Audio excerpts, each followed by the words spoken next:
नमस्कार, मैं दीक्षा कोहली और इस वक्त हम मौजूद हैं संसद के नए प्रांगण में।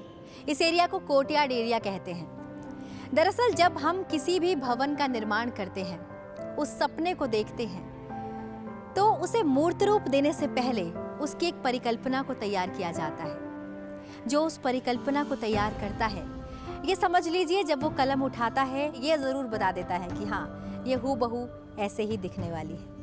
जी हाँ, मैं बात कर रही हूँ संसद के नए भवन की और आज हमारे साथ हैं इसी भवन के आर्किटेक्ट बिमल पटेल जी। नमस्कार सर, बहुत बहुत स्वागत है आपका संसद टीवी पर।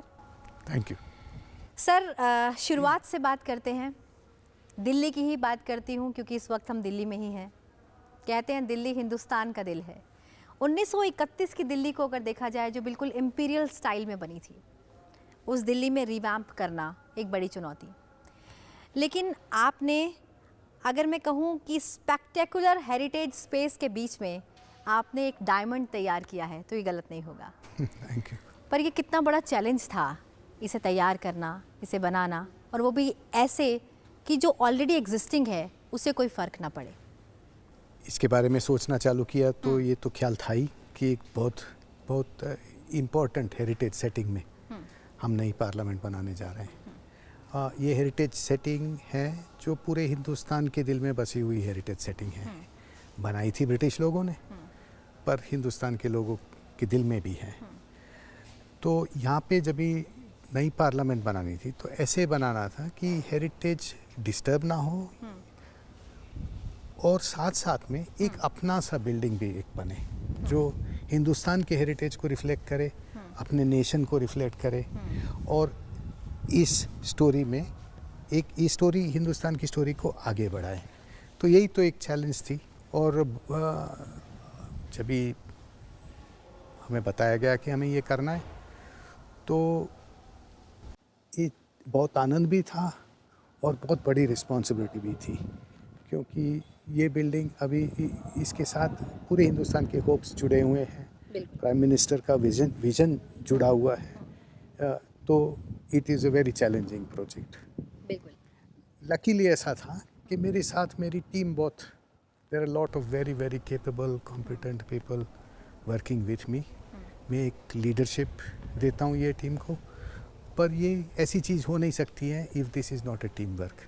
बिल्कुल। डिज़ाइन में, डिज़ाइन के साथ कॉन्ट्रैक्टर, CPWD, मिनिस्ट्री, सभी को मिल के काम करना है, तभी ये चैलेंज को टैकल कर सकें। बिल्कुल। लेकिन ऐसा था कि किसी कंटेस्ट के तहत आपका नाम आगे आया।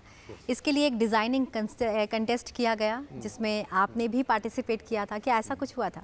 यस, एक कंपटीशन थी जिसमें पूरे सेंट्रल विस्ता के रिवैम्प की कॉन्सेप्चुअल डिज़ाइन तैयार करनी थी कि ये पूरा जो एरिया है वो पूरे एरिया को एक टोटली रिवैम्प करके एक बहुत ही इम्पोर्टेंट गवर्नेंस इंफ्रास्ट्रक्चर बनाना था।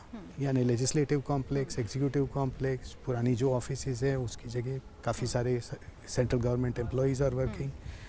इसके साथ बहुत बड़ी पब्लिक स्पेस है बीच में, जो आज अपने कर्तव्य पथ कहते हैं, पुराना नाम था राजपथ। दोनों साइड पे बहुत बड़े इंपॉर्टेंट गार्डन्स है जो दिल्ली के लिए इंपॉर्टेंट है। तो एक बड़ी पब्लिक स्पेस भी थी। तो ये public space project, public space improvement project, ये एक this is also a project for creating governance infrastructure.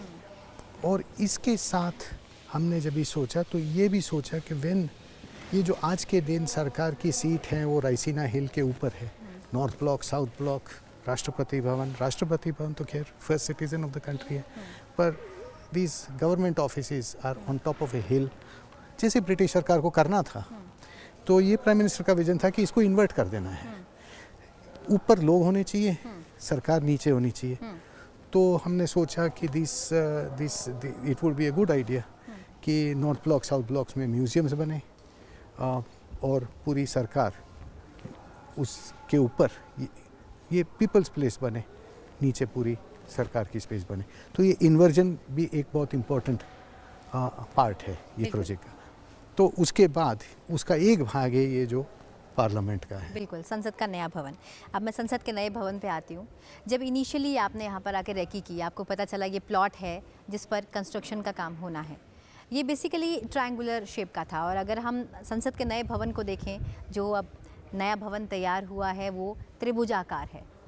तो क्या ये जो शेप है, ट्रायंगुलर शेप, त्रिभुज आकार, क्या इसका कोई स्पेसिफिक रीज़न था कि हमें इसी में ही कंस्ट्रक्शन करनी थी, या फिर अगर मैं किसी वास्तुकला या किसी और साइंस के हिसाब से जानना चाहूँ? नहीं, इसमें क्या है, सबसे पहले तो मैं ये बताऊं कि नया बिल्डिंग बनाना ही है, उस चीज़ से शुरुआत नहीं हुई थी। हाँ, हमारे कॉन्सेप्ट डिज़ाइन में हमने प्रपोज किया था कि नया बिल्डिंग बना सकते हैं, पर पहले तो स्टडी किया पुरानी बिल्डिंग का। पुराना बिल्डिंग तो पार्लियामेंट था ही नहीं, वो तो काउंसिल हाउस बनी थी वहाँ पे। ये this was not meant to be parliament of India, ये तो we adapted it for parliament of India. अभी उसमें काउंसिल हाउस में जो चेंबर था, जो आज लोकसभा चेंबर बोलते हैं, वो एक्चुअली डिज़ाइन किया गया था फॉर 150 पीपल, जिसके अंदर आज देयर आर 542 पीपल सिटिंग। तो बहुत ही स्ट्रेस्ड फैसिलिटीज़ हैं वहाँ, काफ़ी सारी ऑफिसेज हैं, काफ़ी सारी अदर इंफ्रास्ट्रक्चर हैं, and it is a building which is wonderful, but it was never meant to be Parliament of India. It was meant to be Council House of the British सरकार, और उसको अपने adapt कर लिया है। आज we are thinking of that as. So जब study किया तभी पता चला कि नया बिल्डिंग बनाना ही होगा, क्योंकि if the parliament is to be, if Lok Sabha Rajya Sabha are to be expanded, तो वो तो पुराने बिल्डिंग में अशक्य है, तो नया बिल्डिंग करना पड़ेगा। फिर हमने ये सोचा कि नया बिल्डिंग करते हैं तो बाजू वाले प्लॉट में ही क्यों नहीं करें, क्योंकि ये बाजू वाला प्लॉट है उसमें करें और साथ साथ में करें, तो दोनों बिल्डिंग एक कॉम्प्लेक्स बन जाएंगे, और पास्ट और present and future are all tied up together, and दोनों बिल्डिंग कैन वर्क टुगेदर। तो as soon as we started doing that, it became clear कि दो बिल्डिंग साथ साथ में मिलजुल के चलना है। एक पार्लियामेंट कॉम्प्लेक्स बना रहे हैं, एक नई पार्लियामेंट नहीं बना रहे हैं, पार्लियामेंट कॉम्प्लेक्स बना रहे हैं, और दोनों आपस में they should be sitting comfortably next to each other, they should not compete with each other. तो how to match them, but not copy old parliament. Copy नहीं करना है, ये अपना हिंदुस्तान का पार्लियामेंट है, it has to be different, and at the same time it respects the heritage. So it is a approach of that sort. तो हमने जो बाहर का व्यू है उसमें we have also taken the stone to be similar. अब building का size देखोगे तो हाइट वाइट भी उनसे मैचिंग है, तो दोनों एक जैसे लगे कि हाँ हो सकते हैं दोनों साथ में, और ये अपना पार्लियामेंट कॉम्प्लेक्स है। अब प्लॉट तो ट्रायंगुलर था, तो उस और रिक्वायरमेंट काफ़ी ज़्यादा थी, तो इसमें triangular building maximum is the best option. साथ साथ में ये जो सर्कुलर ऐसे बिल्डिंग्स बनते हैं जैसे अपने टेम्पल्स होते हैं, इसको भी अपने टेम्पल ऑफ डेमोक्रेसी बोलते हैं, तो ऐसे बिल्डिंग्स को का शेप एक एक एक एक एक प्राइमरी फॉर्म से दिया जाता है। जैसे उसमें सर्कल है, इसमें अपने टेम्पल्स होते हैं, उसमें स्क्वायर्स पे पैटर्न्स बनती हैं, तो इसमें हमने डिसाइड किया कि प्लॉट है ट्रायंगुलर, और ये triangular form will work best. धीरे धीरे करते सोचते गए तो 3 कोने मिलेंगे, एक में राज्यसभा रहेगी, एक में लोकसभा रहेगी, एक तीसरा जो कोना है जिसमें जो अपने खड़े हैं यहाँ पे, ये जो कोर्टयार्ड है, यहाँ पे ये पार्लियामेंट में बहुत इम्पोर्टेंट है, लोग मिलते हैं, बातें करते हैं आपस में, तो ये उनकी कैफ़ेज और डाइनिंग स्पेस, लाउंज स्पेस बोलो ये, तो ये सेंट्रल लाउंज जो पुरानी बिल्डिंग में वो सेंट्रल हॉल ये काम कर रही थी, तो ये this is the equivalent of that space here. So ये ऐसे करके डिज़ाइन चली, धीरे धीरे करते ये प्रोसेस होता है डिज़ाइन का। एक पहले कच्ची बनती है, फिर इसको इम्प्रूव किया जाता है, लोगों को दिखाते हैं, लोगों उसकी टिका करते हैं, रिक्वायरमेंट्स देते हैं, नई रिक्वायरमेंट्स देते हैं, और धीरे धीरे करके उसका शेप फाइनलाइज होता है। आर्किटेक्ट का काम ये रहता है कि जब भी इतनी सारी डिमांड्स आए तो इस बिल्डिंग का ओवरऑल इंटीग्रिटी संभाल के रखे, यही काम है आर्किटेक्ट का। बिकॉज रिक्वायरमेंट्स तो काफ़ी कॉन्फ्लिक्टिंग आएगी, सभी रिक्वायरमेंट जो बोले वो कर दो तो ये तो जैसे हम गुजरात में बोलते हैं खिचड़ी हो जाएगी इसकी। इसका कोई शेप नहीं रहेगा, फॉर्म नहीं रहेगा। तो इसका शेप फॉर्म संभाल के रखना है, सबकी रिक्वायरमेंट्स को भी मीट करना है साथ में। तो एक बड़ा लंबा प्रोसेस है, वो चला, उसके बाद ये डिज़ाइन बनी। जब ये आपने डिज़ाइन किया इसे फाइनली, शेप हमें पता चल गई, सब जब फाइनली डिज़ाइन किया, तो ये जो जगह थी वो जो हेरिटेज जिसे अब हम संसद कहेंगे, उससे वो बहुत ज़्यादा दूरी पे नहीं थी, 20-30 मीटर के बीच लगभग ये दूरी थी। ऐसे में क्या कभी एक बड़ा चैलेंज नहीं लगा कि उसी जगह पर कंस्ट्रक्शन करना एक चुनौती हो सकती है कि उधर का काम रुक सकता है? ऐसे में इसे मेंटेन करना कि यहाँ का काम भी चलता रहे, निर्माण भी बहुत तेज़ी के साथ हो और वो काम भी ना रुके, क्या ये कभी एज अ चैलेंज लगा? देखो मैम, ये प्रोजेक्ट करने में ये 2.5 साल में इसका कंस्ट्रक्शन हुआ है। उसके अगले 6-7 महीने में उसका डिज़ाइनिंग हुआ था। बहुत सारी चैलेंजेस थी। एक तो चालू संसद बाजू में है, इधर कंस्ट्रक्शन करना है, कोविड का टाइम था। आप सोचो, फर्स्ट लॉकडाउन के टाइम में हम सब ऑनलाइन काम करके we were working on the design. उसके बाद कोविड चला, लंबा प्रोसेस चला, काम तो चलता ही रहा। बिकॉज टारगेट एक बहुत क्लियर था, प्राइम मिनिस्टर ने जो दिया था कि इसको जल्द से जल्द ख़त्म करना है। एक ये भी एक इम्पॉर्टेंट बात थी कि यहाँ अपने हिंदुस्तान में बिल्डिंग्स बनने में कितना टाइम लग जाता है। तो ये भी दिखाना था कि नहीं, हो सकता है अपने यहाँ भी एक चैलेंज को टैकल किया जाता है, मिशन मोड में सब साथ में मिल के काम करें तो ऐसी चैलेंजेस को भी टैकल कर सकते हैं। तो ये भी एक डेमोन्स्ट्रेशन था। सो ऐसी तो काफ़ी सारी चैलेंजेस आई हैं, संसद चलती हैं, सिक्योरिटी रिक्वायरमेंट्स हैं, वो तो सब अब जब आपने कहा कि एक टीम ने मिलकर काम किया आपके मार्गदर्शन में, इस टीम में कितने लोग थे और कितना समय लगा इस पूरे डिज़ाइन के इंटीरियर को तैयार करने में? देखो मैडम, मुझे आर्किटेक्ट कहा जाता है, पर जब हम फुल डिज़ाइन का काम कर रहे थे तो HCP थी और HCP के साथ काफ़ी स्पेशलिस्ट कंसल्टेंट्स थे। Structure, electrical, plumbing, acoustics, mechanical, furniture, ऐसी अप्रॉक्सीमेटली 41 अलग फर्म्स थी जिन्होंने इस डिज़ाइन में कुछ ना कुछ उनका रोल रहा है। हमारा काम होता है आर्किटेक्ट का ये सब की डिज़ाइंस को इंटीग्रेट करना और हार्मोनाइज करना और एक सब problems. So we are leading the process. जब हम सब साथ में काम कर रहे थे तो I counted at one time there were 450, 450 लोग डिज़ाइन पे काम कर रहे थे। It was a monumental effort to get such a complex design in place. Furniture देखो, एकूस्टिक्स देखो, फैब्रिक देखो, कारपेट्स देखो, इंटीरियर्स देखो, प्लम्बिंग देखो, कुछ भी देखो, एयर कंडीशनिंग देखो, स्ट्रक्चरल डिज़ाइन, सभी चीज़ों को मिला के डिज़ाइन बनती है। तो एक बड़ी चैलेंज थी और बहुत लोगों ने साथ में मिलकर काम किया।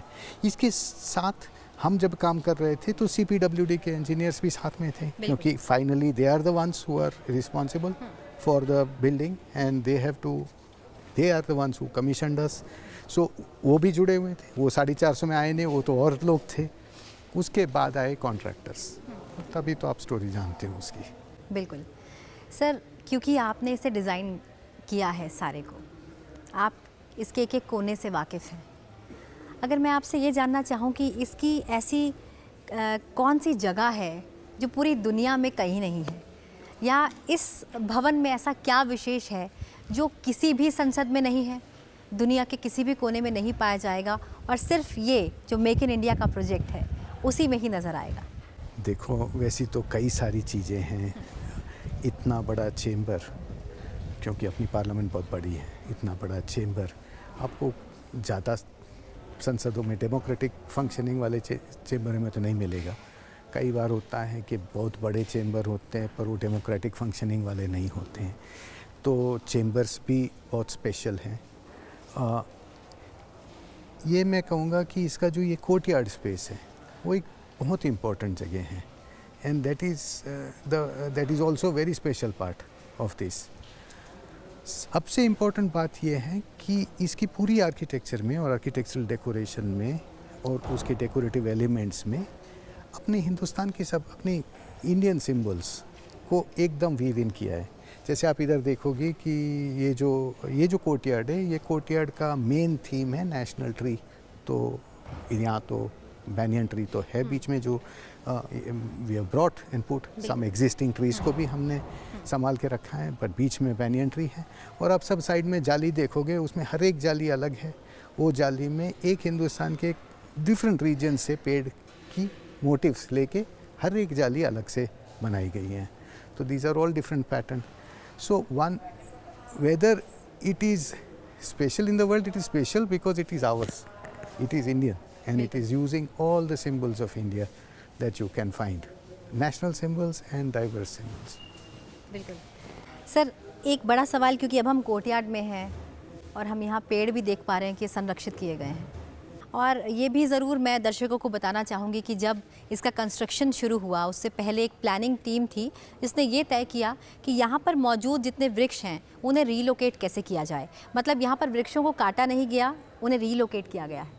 ये भी सब प्लानिंग के तहत किया गया। Absolutely. लेकिन ये यहाँ पर पहुँचने के बाद ये भी लगता है कि कहीं ना कहीं ये भवन एक कदम बढ़ाता है प्रकृति की ओर। कहीं ना कहीं ऊर्जा का जो बचत का एक कदम है वो भी यहाँ उठाया गया है। ऐसे कई सारे कदम हैं जहाँ पर हम एनवायरनमेंट फ्रेंडली बनने की ओर कदम बढ़ा रहे हैं, एनवायरनमेंट सस्टेनेबिलिटी की ओर कदम बढ़ा रहे हैं। ऐसे में आप क्या कहें? ये इसमें क्या है, this is an totally energy efficient building. जब भी जो कुछ सिस्टम्स हैं, they are all aim to get maximum impact with minimum use of energy.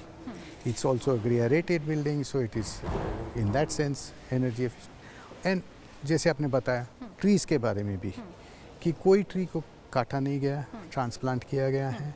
और यहाँ तो कोर्टयार्ड में थोड़े एक पॉसिबिलिटी थी, तो यहाँ पुराने पेड़ भी एग्जिस्टिंग हैं बिल्डिंग के अंदर, उनको इंटीग्रेट कर दिया है। अच्छा सर, जैसा कि हम यहाँ पीपल के भी कुछ पेड़ देख पा रहे हैं जो पहले से यहाँ मौजूद थे, क्या इन्हें रीलोकेट नहीं किया जा सकता था? इस वजह से इस डिज़ाइन को इस तरीके से क्रिएट किया गया, या ये डिज़ाइन की मांग थी कि ये पेड़ों को यहाँ रखना चाहिए? नहीं, डिज़ाइन की मांग थी तो ये पेड़ थे और उसको डिज़ाइन में कैसे हम यूज़ कर सके।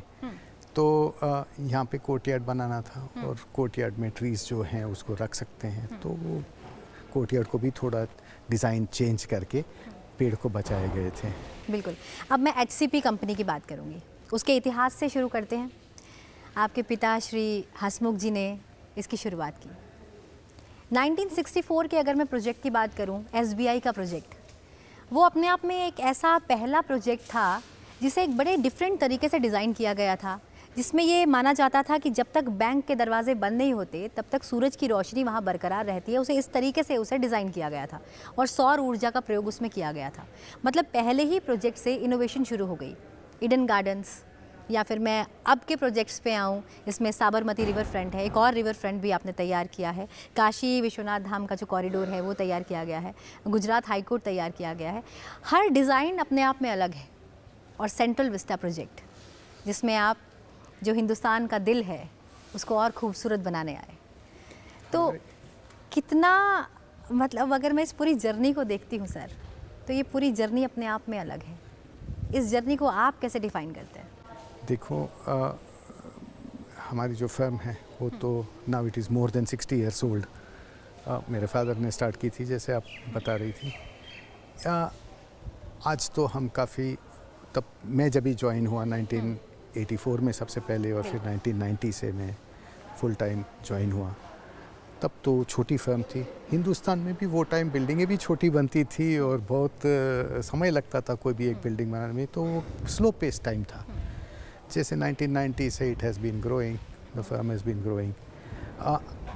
आई लाइक टू थिंक कि जो हमारी फर्म है और मेरे जो कलीग्स हैं आज काफ़ी सारे, बहुत सारे लोग हैं जो we have been working together for 20-25 years.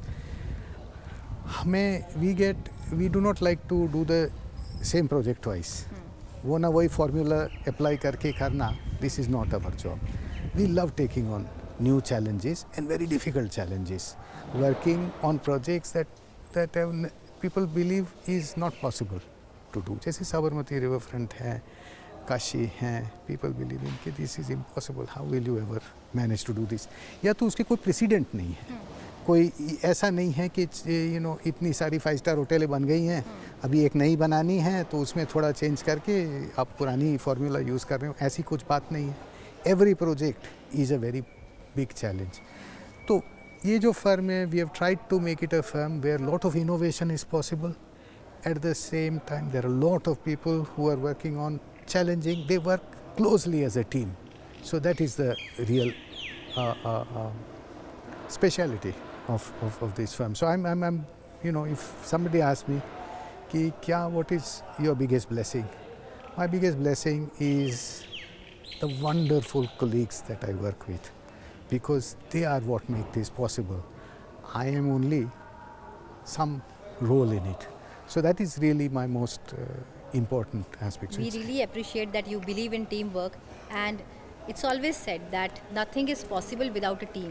Yes. And a team can make anything possible. Yes. So that is hats off true. to you that you believe in your team, and Yes. you've always shown a right path to the team. लेकिन अक्सर लोग कहते हैं कि आप revamping के master हैं, क्या आप मानते हैं?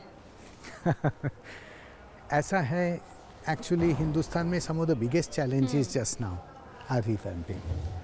बहुत सालों से we have not tackled many important challenges.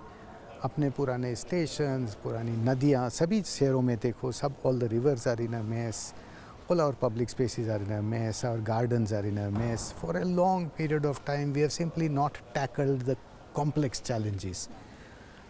तो if one is looking for complex problems today, then revamping is absolute essential. तो perhaps that is why people think that this is So before going to the interiors, one last question I would like to ask you. ऐसा कहा जाता है ये जो पूरी इमारत है, ये जो भवन है, ये जो लोकतंत्र का नया मंदिर है, भारत की प्राचीन संस्कृति और न्यू इंडिया के विजन का एक मिक्सचर है। आप इसके बारे में क्या कहेंगे? absolutely correct. How you have made it possible? It is one is able to do this if one sees the past with respect, and if one looks to trying to solve problems so that the future is brighter. That attitude itself makes it possible to you, because it is not a matter of just cutting off the past, it's a matter of our past is our past. You have to take it, solve today's problems and build a more glorious future. That is what the Prime Minister believes, and I think that is what this building does. और ये जो भवन है, ये पूरी तरह से राष्ट्रीयता का जो एक भाव होता है, ये उससे परिपूर्ण है। जो राष्ट्रीय पेड़ है हमारा, नेशनल ट्री, उसे हम यहाँ प्रांगण में देख ही पा रहे हैं। इसके अलावा बहुत से ऐसे राष्ट्रीय प्रतीक हैं जो इसमें मौजूद हैं। आइए इंटीरियर की ओर चलते हैं और जानते हैं कि किस तरीके से इसकी डिज़ाइनिंग की गई। लोकसभा की ओर रुख करते हैं।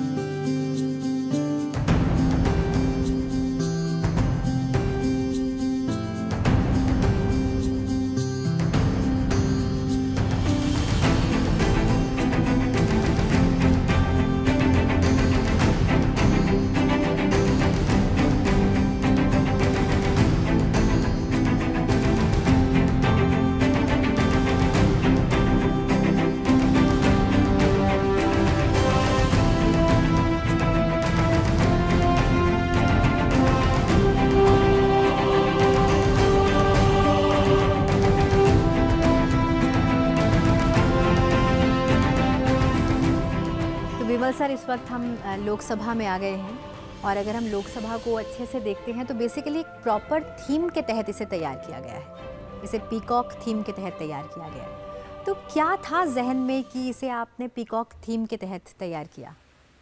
देखो, जब इसकी चर्चा हुई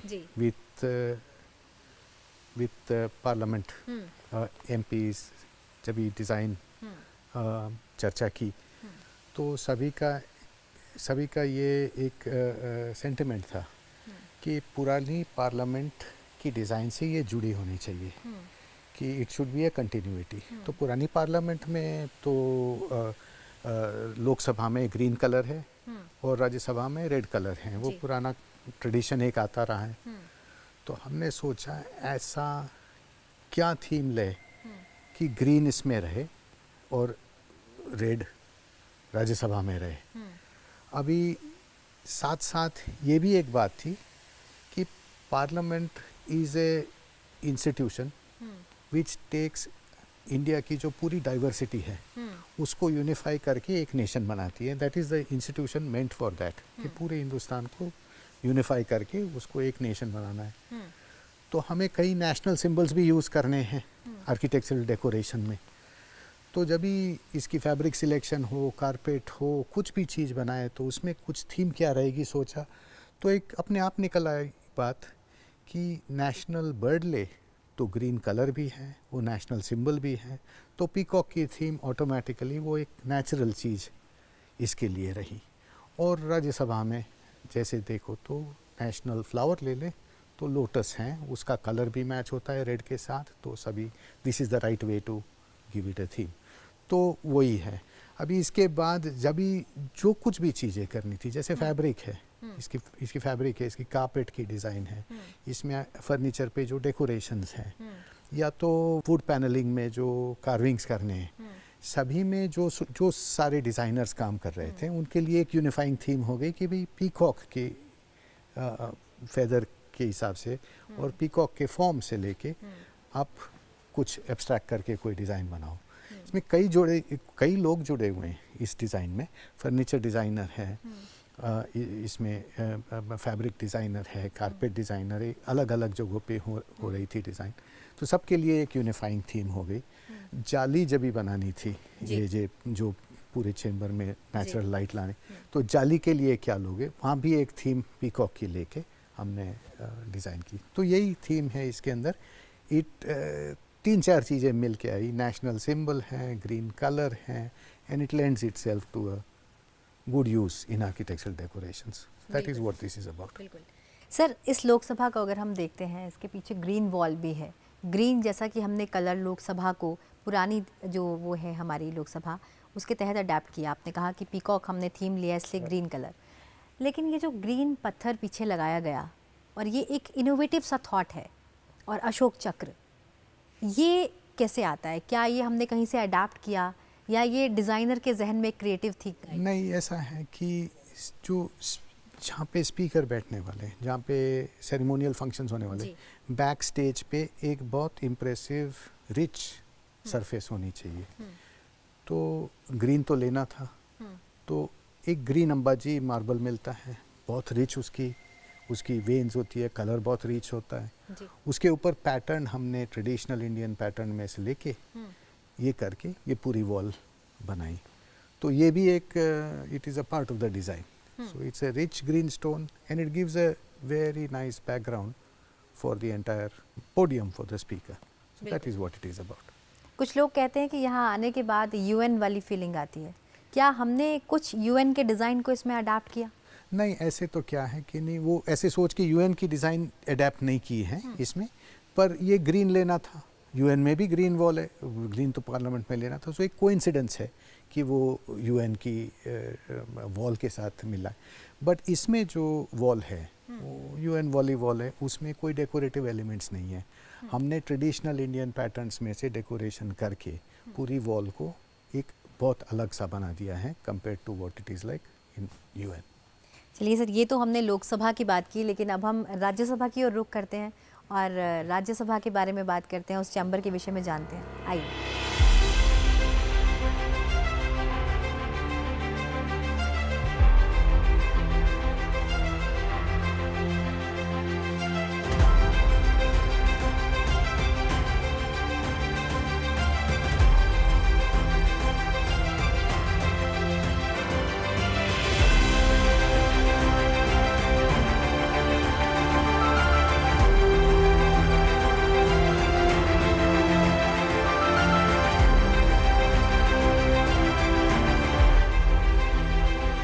तो सर फाइनली अब हम राज्यसभा चैम्बर के अंदर आ गए हैं। नई राज्यसभा पहले से काफ़ी अलग है, स्पेशियस भी है और सिटिंग कैपेसिटी भी ज़्यादा है। अगर मैं एरिया वाइज बात करूं तो लोकसभा से ये थोड़ी सी छोटी है, लेकिन इसकी भी एक स्पेसिफिक थीम है, लोटस थीम, फ्लावर थीम। इसके थीम का जहन में कैसे आया कि यही थीम हो और इसी थीम पर काम किया जाए? जैसे कि आपने लोकसभा में तो बताया कि हरा रंग ही हमें रखना था, यहाँ पर भी आपको लाल रंग रखना था, लेकिन why flower theme? Flower theme नहीं, we were looking for national symbols. See because parliament में पूरे आर्किटेक्चरल डेकोरेशन में देखो तो एक दो बातें हैं। एक, parliament as a institution, as I said, is about taking diversity of India and making it into one nation. Right. So we wanted to use architectural decorations में कई डाइवर्स, अपने पूरे हिंदुस्तान में जो आर्किटेक्चरल डेकोरेशंस है अलग अलग एरियाज में, जी। उनमें से चीज़ें लेके we have tried to create architectural decoration of all the parliament so that it reflects the diversity of India. At the same time we wanted to use national theme भी use करनी थी। तो जैसे उसमें नेशनल बर्ड, तो इसमें एक national flower, red colour flower, lotus सब मैच हो गया। तो इसकी वजह से यहाँ पे फ्लावर की थीम पे सब कुछ डेकोरेशंस ऑर्गेनाइज किए। तो यहाँ पे भी जो कारपेट है, यहाँ पे भी जो फैब्रिक है, सभी चीज़ों में लोटस थीम पे, नेशनल फ्लावर जो है उसकी थीम पे हमने सब पैटर्न्स डेवलप करवाई। कई अलग अलग डिज़ाइनर्स थे और उन लोगों ने अलग अलग तरीके से ये सब डिज़ाइंस की। इसकी जो जाली है, जी। जाली में भी there is a theme of flower. Yes. So that is what it is. Actually parliament में क्या है, 3 ट्रायंगुलर फॉर्म है। राइट। एक कोने में there is Lok Sabha, so that has the national bird. दूसरे कोने में there is Rajya Sabha which has the national flower. तीसरे कोने में जहाँ जो हम कहते हैं वो सेंट्रल लाउंज है, वहाँ पे एक कोर्टयार्ड है ओपन, तो वहाँ पे कोर्टयार्ड के बीच में we have the national tree. So banyan tree लाके, एक बहुत बड़ा banyan tree has been transplanted there, so that is a national tree. And on And the top, of it we yes, have the national emblem. So in all these 4 symbols give you जो entrances है, उसमें जो public entrances में आप देखोगे कि national मोटो भी है, सत्यमेव जयते लिखा है, तीनों सेरेमोनियल फोयर्स है, वो भी एंट्रेंसेज हैं। सो ये सब मिला के this building has many, it uses कई अपने जो नेशनल सिंबल्स, एम्बलम, मोटो वगैरह हैं, उनको यूज़ करके आर्किटेक्चरल डेकोरेशन में वीव इन किया है। That is the whole story. तो कहीं ना कहीं हम ये कह सकते हैं कि जो लोकतंत्र का नया मंदिर है उसमें आपको सारे नेशनल सिंबल्स आपको एक साथ मिलेंगे, एक ही जगह पर मिलेंगे, और यहाँ पर राष्ट्रीयता का जो है एक भाव भरपूर है। यही तो बात है, we had to create an architecture जिसमें ये सब सिंबल्स जुड़े हुए हैं and everybody can feel that this is their building. So कई डेकोरेशन में पूरी डाइवर्सिटी इंडिया की लाए हैं, कई में अपने जो नेशनल सिंबल्स हैं वही भी लाए। So this is what the whole idea of this. Sir, एक स्पेशली मैं जानना चाहूँगी कि पेंडुलम वहाँ पर रखकर एक वक्त को वहाँ पर बांध देना, ये जहन में कैसे आया? अभी जो सेंट्रल जो सेंट्रल फोयर है, वहाँ का एक थीम है, दिस इज सिंबलाइजिंग कि how a nation is being forced. So on one side we have the constitution, because that is the guiding force. The passing of time is reflected by the pendulum. On the two sides you have the people wall. So the people of India, through the passing of time, with a constitution in front of them, are trying to build a nation. That is what that space is trying to signify. So that is the main idea here. आइए आगे चलते हैं और parliament के बारे में और बातें करते हैं और जानते हैं कि पुराना भवन और नया भवन एक साथ कैसे डायमंड बनाते हैं।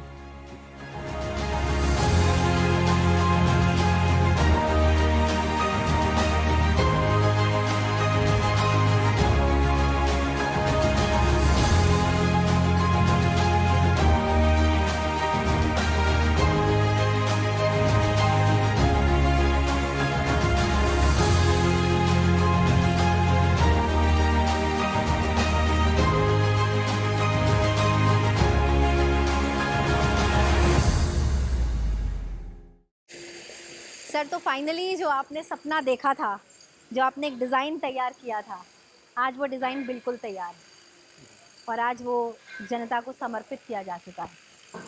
अब कैसी फीलिंग आती है जब आप इस ग्रैंड स्ट्रक्चर को हूबहू सामने देखते हो, जो आपने डिज़ाइन करके लोगों को एक सपना दिखाया था कि हाँ, अब जो देश का नया लोकतंत्र का मंदिर होगा वो कुछ ऐसा होगा।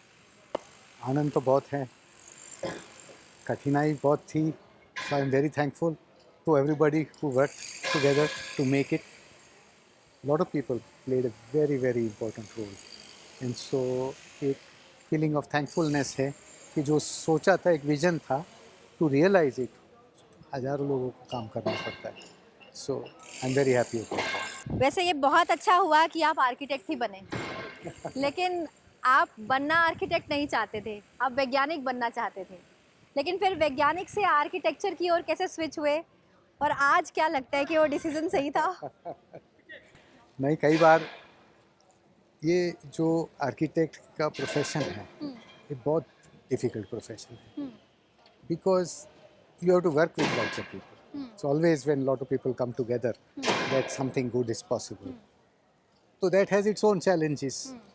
कई बार ऐसा लगता है कि वैज्ञानिक होता, suppose I was theoretical physicist, तो अपने रूम में बैठे बैठे काम करूँ तो कितना आसान रहता है comparatively. पर अभी ऐसी चीज़ें होती है तो एक इसका बहुत ही satisfaction भी होता है बिल्कुल। कि बन गए। एक जो डिज़ाइनर होता है वो एक प्रोजेक्ट का जनक होता है दरअसल, उसके लिए एक बेबी होता है हर प्रोजेक्ट। आपने इतने बड़े बड़े प्रोजेक्ट किए, अगर मैं आपका एक पर्सनल फेवरेट पूछूं तो आप किसे कहें? नहीं, ऐसा कोई नहीं है, बहुत सारे हैं जिसमें बहुत मेहनत की है। हर एक आदमी को अपना घर, जो एक्चुअली मैं और मेरी वाइफ भी आर्किटेक्ट है, हम दोनों ने साथ में मिल के डिज़ाइन किया है, that is perhaps still the one that gives me greatest Joy and greatest comfort. पर वो तो एक बहुत पर्सनल And चीज़ है। somewhere your skill was added to the destiny also. Yes, so some other places it is this, but amongst the projects that I have done, this is perhaps the most significant, so there is no question. बिल्कुल। आपको इतने सारे awards मिले sir, Padma Shri. This is the biggest award. बिल्कुल, पद्मश्री विमल पटेल, जिन्हें architect award, world architect award, prime minister award for excellency और ऐसे कई सारे अवार्ड्स मिले देश विदेश में। क्या आप ये मानते हैं कि लोकतंत्र का नया मंदिर बनाना अपने आप में कहीं बहुत बड़ा award? That is the biggest award that is possible. To have such an opportunity, such a responsibility put on oneself, this is a great blessing. Thank you so much sir, हमसे बातचीत करने के लिए। और ये जो विज़न है प्रधानमंत्री जी का और न्यू इंडिया का जो ये न्यू पार्लियामेंट है, उसको बनाने के लिए, उसे डिज़ाइन करने के लिए बहुत बहुत शुक्रिया। आपके जज्बे को सलाम। Thank you so much. जय श्री कृष्ण। जय श्री कृष्ण।